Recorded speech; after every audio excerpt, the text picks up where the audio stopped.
Doktor, hamilənin ilk trimestrində hansı simptomlar normal sayılır?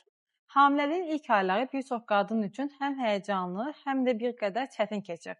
Bu dövrdə bulantı, qusma, halsızlıq, yorğunluq, qasıq ağrıları və tez-tez siliyə getmək kimi hallar çox rastlanır və adətən normal və keçicidir.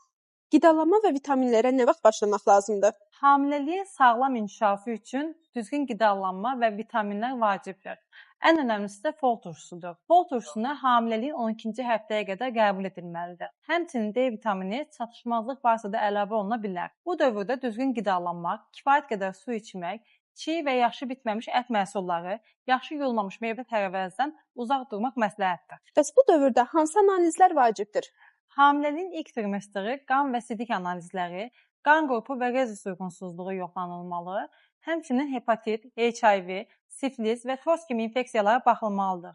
11-ci və 14-cü həftələr arasında isə dölün xromozom anomaliyası riskini müəyyən edən ikili skrining testi aparılmalıdır. Qanaxma və ağrı halında nə etmək lazımdır? Hamiləliyin ilk həftələrində az miqdarda ləkələnmə və qasıq ağrıları normal sayıla bilər. Lakin qanaxma açıq qırmızı rəngdə, çox miqdarda və ağrılıdırsa, bu risk göstəricisidir və dərhal həkimə müraciət olunmalıdır.